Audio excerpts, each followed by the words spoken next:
Crypto ngayon, Bitcoin bull market o bear market.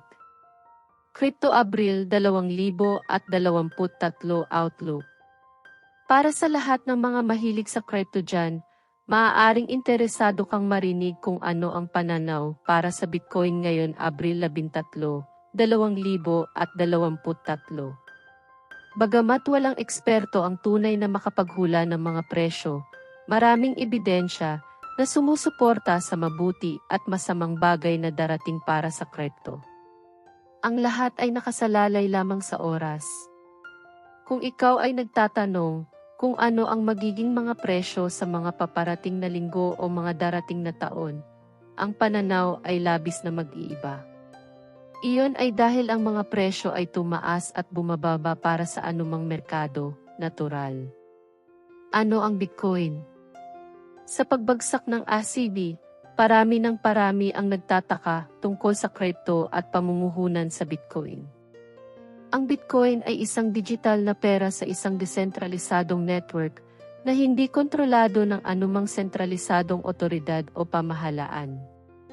Ang halaga ng Bitcoin ay maaaring maging lubhang pabago-bago. Ang ilang mga namumuhunan ay umaasa dito upang makakuha ng makabuluhang mga kita. Ang lahat ay tungkol sa pagbili sa tamang oras. Bull market ng 2022. Kamakailan, ang Bitcoin ay nakaranas ng mga record lows, na isang senyales ng isang medyo malubhang bear market sa taon ng 2022. Arguably, ito ay isang magandang oras upang bumili bilang tugon. Ang mga halaga ng Bitcoin ay medyo mababa pa rin kapag isinasaalang-alang mo ang 30,736.08 na presyo ng pagbili ng mga talata sa $68,789.63 na pinakamataas na record. Bull market ng 2021. Ang bull market sa paghahambing ay isang market na humahantong sa mga record high na ito. Ito ay kapag ang mga presyo ay tumataas hanggang sa buwan at mayroong labis na sigasig para sa pagbili ng higit pa sa buong lipunan sa buong mundo.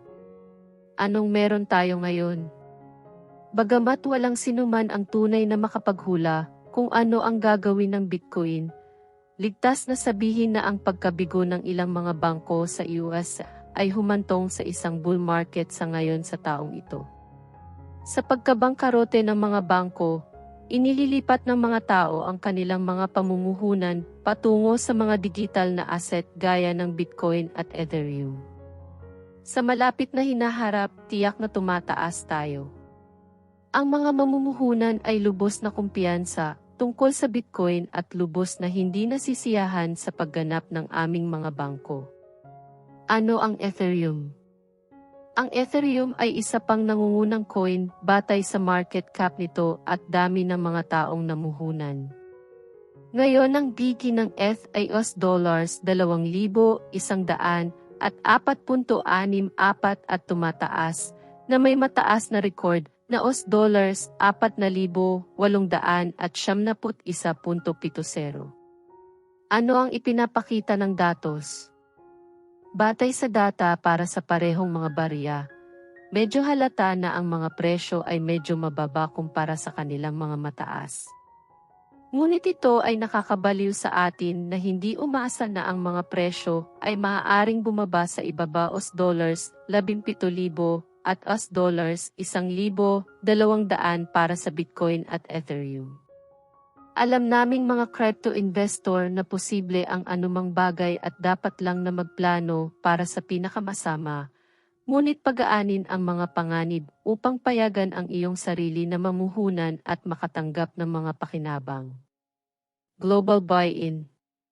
Maraming nagmamahal sa crypto dahil ito ang bagong modernong teknolohiya sa ngayon para sa pagbili, pagbebenta, at pamamahala ng iyong mga pananalapi, pagkuha ng mga produkto, at pagkuha ng mga serbisyo. Oo, narinig mo ako. Maaari kang bumili ng mga bagay gamit ang crypto tulad ng mga normal na barya at dolyar na nakasanayan nating lahat. Gustong-gusto namin ang crypto dahil ang mundo ay gumagamit ng crypto ng higit pa sa bawat araw. Ang nangunguna sa kanilang mga bansa ay ang mga bansang makabago.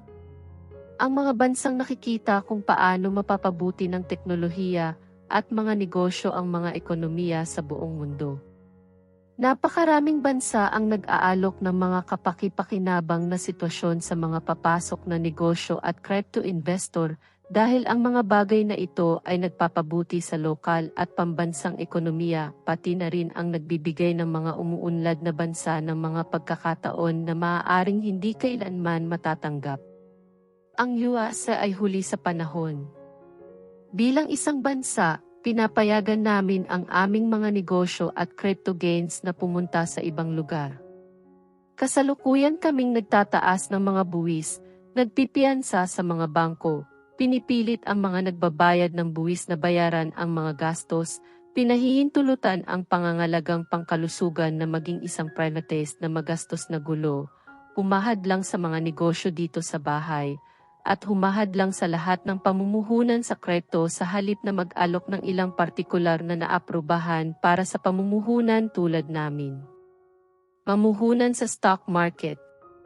Mayroon kaming mga regulator upang magbigay ng mga opsyon sa publiko at aprubahan ang mas mababang panganib, mas maaasahang mga pamumuhunan, ngunit sa halip ay wala kaming mga rekomendasyon kung ano ang inirerekomenda. Sa halip ay gumawa ng mga aksyon upang ihinto o hadlangan ang lahat ng pamumuhunan sa crypto. Nadagdagang global adoption. Habang mas maraming bansa ang gumagamit ng mga cryptocurrency, patuloy na tataas ang halaga sa hinaharap. Bagamat ang pamumuhunan na ito ay pabago-bago, mas marami ang lumalahok at mas maraming pera ang ipinakilala at inilalagay sa laro, mas tataas ang mga presyo para sa ating lahat. Ang ilang mga mamumuhunan ay kumikita ng milyon-milyon at ang mas maliit na bahagi ay nakakuha ng bilyon-bilyon dahil sa kanilang mga natamo sa crypto. Ngunit muli, habang walang sinasabi kung ano ang eksaktong mangyayari, mahalaga ba talaga ang eksaktong resulta? Bakit ako bumibili? Bilang isang tao na hinimok ng data, tech-savvy, at open-minded. Sa tingin ko lang ang crypto ay isang revolusyonaryong konsepto na tataas lamang sa paglipas ng panahon sa pamamagitan ng pagtaas ng global adoption. Sigurado, maaari itong tumaas at bumaba tulad ng anumang pamumuhunan, pero who cares? Marahil sa pagiging isang kamay na brilyante, na uri ng tao, mananalo ka ng may pasensya sa paglipas ng panahon. Ang pinakamahusay na mga resulta ay madalas na nangyayari kapag hindi mo hinawakan ang iyong mga pamumuhunan. Wala kang mga bayarin sa paglilipat, at nagbabayad ka ng pangmatagalang mga rate ng paghawak ng buwis. Ang mga kamay ng brilyante ay maaaring ang pinakamahusay na paraan upang pumunta. Ngunit kung ano ang nangyayari ngayon? Batay sa mga tsart at paniwala ng multimilyonaryo na si Alex Becker at iba pa, personal kong iniisip na ang mga merkado at ekonomiya ng US ay talagang kakilakilabot sa ngayon. Kaya inaasahan kong mahihirapan tayong mamuhunan sa anumang bagay. Sa tingin ko rin ay hindi tumaas ang mga presyo ngayong taon. Sa palagay ko, ang pagkahulog ay mas mabubuhay. Paano naman bukas? Gayunpaman, mahalaga ba talaga ang nangyayari ngayon? Hindi alintana kung gaano kalala ang ekonomiya ng US sa mga pagkalugi sa bangko, inflation, mababang presyo ng stock market, mataas na gastos sa pangangalagang pangkalusugan, mataas na gastos sa edukasyon, mataas na kawalan ng trabaho, mababang supply ng pabahay, kahirapan sa pagbili ng ari-arian, mataas na rate ng interes, at personal na mababang halaga ng ipon. Kung ang pandaigdigang mundo ay bumibili sa dapat nating madama ang kaginhawahan sa pagtaas ng mga presyo sa paglipas ng panahon. Kaya nagbibigay daan para sa mga pakinabang sa mahabang panahon. Ano ang dapat mong gawin? Well, gawin mo kung ano ang pinakamabuti para sa iyo. Huwag mamuhunan ng hindi mo kayang itapon. May panganib sa anumang pamumuhunan na iyong subukan. Nasa iyo kung anong antas ng panganib ang gusto mo. Nasa iyo kung anong investment ang gusto mo. Tiyaking kumonsulta sa isang profesional sa pananalapi bago gumawa ng mga aksyon sa pamumuhunan. Gawin ang pinakamabuti para sa iyo. Vete lahat ng naririnig mo. Magsaliksik at gawin ang iyong sipag. Tiyaking mag-subscribe upang mapataas ang iyong buhay at makakuha ng tagumpay sa lahat ng iyong ginagawa. See you all soon!